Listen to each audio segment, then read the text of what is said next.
തമിഴ്നാട്ടിൽ തരംഗം സൃഷ്ടിച്ചെങ്കിലും കേവല ഭൂരിപക്ഷത്തിലേക്ക് എത്താൻ വിജയുടെ തമിഴക വെற்றி കഴകത്തിന് ഇനിയും സാധിച്ചിട്ടില്ല. 108 സീറ്റുകളാണ് TVKയ്ക്ക് നേടാനായത്. ഇന്നലെ തെരഞ്ഞെടുപ്പ് ഫലം വരുമ്പോൾ രണ്ട് മുന്നണികളിലെയും ചില പാർട്ടികളെ ഒപ്പം കൂട്ടി കേവല ഭൂരിപക്ഷം തികയ്ക്കാനുള്ള ശ്രമത്തിലാണ് വിജയ്. കോൺഗ്രസുമായി ചർച്ചകൾ ആരംഭിച്ചുവെന്നാണ് സൂചന.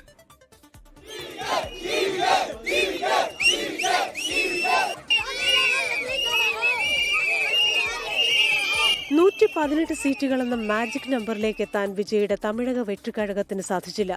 ആരെയെങ്കിലും കൂടെ കൂട്ടി വേണം മുഖ്യമന്ത്രി കസേരയിലേക്ക് വിജയ്ക്ക് നടന്നു കയറാൻ. TVKയുമായ സഖ്യത്തിന് തുടക്കം മുതൽ തന്നെ ശ്രമിച്ച കോൺഗ്രസിന് തന്നെയാണ് TVK നൽകുന്ന പ്രഥമ പരിഗണനയെന്നാണ് സൂചന. DMK സഖ്യത്തിൽ 28 സീറ്റുകളിൽ മത്സരിച്ച കോൺഗ്രസ് 5 സീറ്റുകളിൽ വിജയിച്ചു.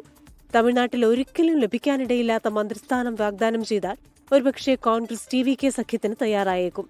കൂടാതെ DMK സഖ്യത്തിലെ തന്നെ മുസ്ലിം ലീഗിനെയും വിടുതലൈ സിരുത്തൈകൾ കക്ഷിയെയും TVK നോട്ടമിടുന്നുണ്ട്. 2 സീറ്റുകൾ വീതമാണ് ഇരു പാർട്ടികൾക്കുമുള്ളത്. അണ്ണാ DMK മുന്നണിയിലെ പാട്ടാളി മക്കൾ കക്ഷി അൻപുമണി രാംദാസ് വിഭാഗമാണ് വേറൊരു പാർട്ടി. 4 സീറ്റുകളിലാണ് PMK വിജയിച്ചത്. മറ്റൊരു മാർഗം അണ്ണാ DMK തന്നെയാണ്. അണ്ണാ DMK ഒറ്റയ്ക്ക് നേടിയത് 47 സീറ്റുകൾ.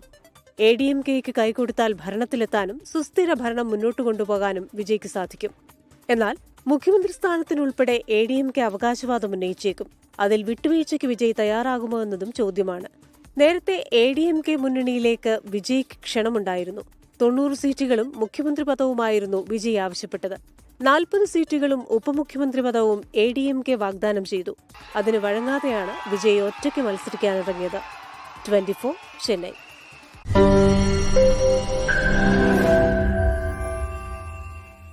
ലോകത്തെവിടെയായാലും ഏത് സമയത്തും 24 വാർത്തകളും ഓഗ്മെന്റഡ് റിയാലിറ്റി പാക്കേജുകളും എക്സ്പ്ലെയിനറുകളും വിശദമായി കാണാൻ ഞങ്ങളുടെ YouTube ചാനൽ നിങ്ങൾക്ക് സബ്സ്ക്രൈബ് ചെയ്യാം.